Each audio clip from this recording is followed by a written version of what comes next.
గత 18 నెలలుగా united pool of friends Telangana Jagruthi తరఫున కల్వకుంట్ల కవితక్క గారి నాయకత్వంలో ఈరోజు బీసీల గురించి కొట్లాడుతూ ఉంటే ప్రతివాడు ఏ అంటే బీసీల కోసం పనిచేయనోడు ఇష్టం వచ్చినట్టు మాట్లాడుతూ ఉన్నారు. ఉదాహరణ ఇస్తున్నట్లయితే ఇంతకుముందు మాట్లాడినట్టుగా మహేష్ కుమార్ గారు మాట్లాడారు. నిన్న మొన్న ఛానల్లో కూడా మల్లన్న గారు అదే రకంగా మాట్లాడుతూ ఉన్నారు. మేము పదే పదే చెప్తా ఉన్నాం, బీసీలటువంటి న్యాయమైనటువంటి డిమాండ్లకు ఎవరు మద్దతు ఇచ్చినా తీసుకుంటా అని చెప్పినాము. అదే రకంగా కల్వకుంట్ల కవిత గారు అక్కగారు ముందుకు వచ్చారు. ఆ సందర్భం కూడా మేము చాలా సందర్భాలు చెప్పినాం. ఏమని చెప్పినామంటే, అధికారంలో బీఆర్ఎస్ పార్టీ అధికారం ఉన్నప్పుడే మహిళా బిల్లు కోసం ఢిల్లీలో ధర్నా చేస్తే కేంద్ర ప్రభుత్వం దిగొచ్చి మహిళా బిల్లు ఏర్పాటు చేసింది. ఆ మహిళా బిల్లు ఏర్పాటు చేయగానే కొంతమంది ప్రెస్ మిత్రులు ఏమడిగారు కవితక్క గారిని, మరి మహిళా బిల్లు ఏర్పాటైంది, దీంట్లో బీసీల రిజర్వేషన్ ఏ రకంగా మహిళలకు ఇస్తారంటే ఆ మాట అయిపోయింది. నెక్స్ట్ తీసుకునేది మనం అదే తీసుకుంటా ఉన్నాం. రాబోయే రోజుల్లో బీసీల రిజర్వేషన్ న్యాయబద్ధమైంది, ఖచ్చితంగా దీన్ని మేము తీసుకుంటామని చెప్పింది. అధికారం పోయినప్పటికీ కూడా, ప్రతిపక్షంలో ఉన్నప్పటికీ కూడా నేను ఆ డిమాండ్ ఆ రోజు చేసినాను, అదే దాన్ని కంటిన్యూ చేస్తామని చెప్పి అధికారం ప్రతిపక్షంలో ఉన్న ప్రతిరోజు ఆ మొదటి రోజు నుంచి కూడా బీసీల సమస్య కోసం కొట్లాడింది. అసెంబ్లీ సాక్షిగా మాట్లాడింది. రౌండ్ టేబుల్ సమావేశం ఏర్పాటు చేసినాం. ఒక్కొక్క కులం గురించి అసెంబ్లీ గోడలు వినటువంటి కులాల పేర్లు కూడా వాళ్ళకి ఏ డిమాండ్ లేదో కూడా అక్కడ చెప్పడం జరిగింది. ఇట్లాంటి నాయకులు బీసీల గురించి ఎవరు మాట్లాడతారు, బీసీల గురించి ఏం మాట్లాడుతూ అంటున్నారు. అంటే బీసీ కాకపోతే బీసీ బిల్లు గురించి మాట్లాడొద్దు అనుకుంటే రాహుల్ గాంధీ గారు మహిళా బిల్లు గురించి పోరాడారు. మరి రాహుల్ గాంధీ గారు మహిళ అనుకోవాలనా లేకపోతే ఇంకేదైనా అనుకోవాలా? సమాధానం చెప్పాల్సిన అవసరం ఉంది. ఎవరు? మహేష్ కుమార్ గౌడ్ గారు. మీరు ఒక బీసీలు అయి ఉండి మీరు ఎంగిలి మెతుకులకు ఆశపడి బీసీల కోసం కొట్లాడుతున్నటువంటి మహిళ మీద నోటికొచ్చినట్టు మాట్లాడుతూ ఉన్నారంటే కనీసం ఇంగితంతో నన్ను మల్లన్న గారు ఏం మాట్లాడుతూ ఉన్నారు, కవితక్క గారిని నువ్వు ఆత్మాహుతి చేసుకో అంటావు. అంటే సిగ్గుపడాలి కొంచెం. బీసీ అయినందుకు సిగ్గుపడతా ఉన్నాను ఒక బీసీ అయినందుకు. ఎందుకంటా ఉన్నా అంటే బీసీల కోసం కలిసి వస్తే ఈరోజు అట్లాంటి నాయకురాల్ని ఆత్మాహుతి చేసుకోమంటావు, మహిళ అనే గౌరవం లేకుండా. అతనికి ఒకటి ఏంటంటే బీసీలు అనే క్రెడిట్ నాకొక్కడికే రావాలి, ఇంకెవరికి రాకూడదు అనే పోరాటంలో పోతా ఉండదు తప్ప ఖచ్చితంగా నీకు బీసీలు అందరూ కూడా కరుగాల్సి వాత పెడతారు. ఇప్పుడు నిర్ణయం మార్చుకో. బీసీ సంఘాలు అందరూ కూడా మాకు మద్దతు ఇస్తూ ఉన్నాయి. తెలంగాణ జాగృతి జూలై 17న రైల్రోక కార్యక్రమం తీసుకుంటా ఉంటే కాంగ్రెస్ పార్టీ కింద గాంధీ భవన్ కింద కదులుతూ ఉన్నాయి, గుణాలు కదులుతూ ఉన్నాయి.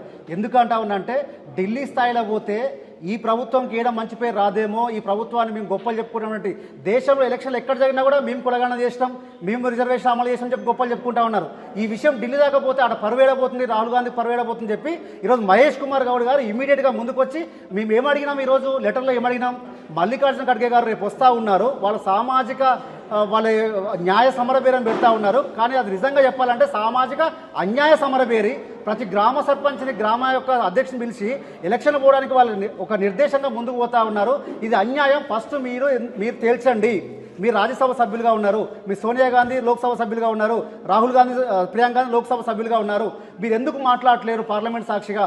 ఎందుకు మీరు ప్రభుత్వం మీద ఒత్తిడి తీసుకురావట్లేని చెప్పి మాట్లాడితే దానికి సమాధానం చెప్పకుండా ప్రశ్నకు ప్రశ్నే సమాధానంగా మేము అడిగిన ప్రశ్న సమాధానం చెప్పకుండా వాళ్ళు మళ్ళీ మా మీద ప్రశ్న చేసే విధంగా వారు మాట్లాడుతూ ఉన్నారు.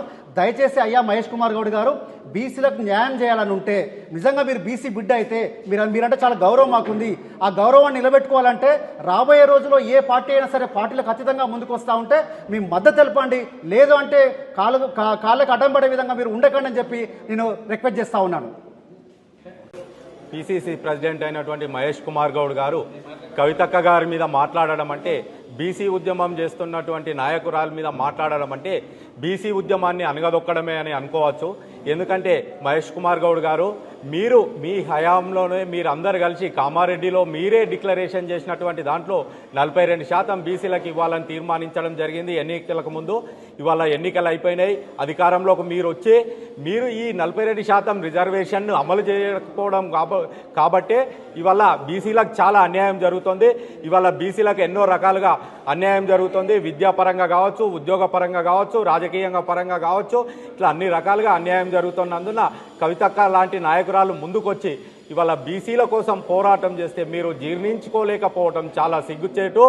ఇవాళ రాష్ట్రంలో అన్ని బీసీ సంఘ నాయకులు, ఆర్ కృష్ణయ్య లాంటి గొప్ప నాయకులు కావచ్చు, సిపిఐ సిపిఎం పార్టీని కావచ్చు, వాళ్ళందరూ ముందుకొచ్చి వాళ్ళు కవితక్క గారి నాయకత్వంలో ఈ బీసీ ఉద్యమానికి మద్దతు ఇస్తుంటే మీరు చూసి ఓర్వలేక ఇవాళ బీసీల కొరకు ఎవరు ఉద్యమం చేసినా మద్దతు ఇవ్వాల్సింది పోయి మీరు కూడా ఈ బీసీ కోటాలనే పిసిసి అధ్యక్షులు అయినరు.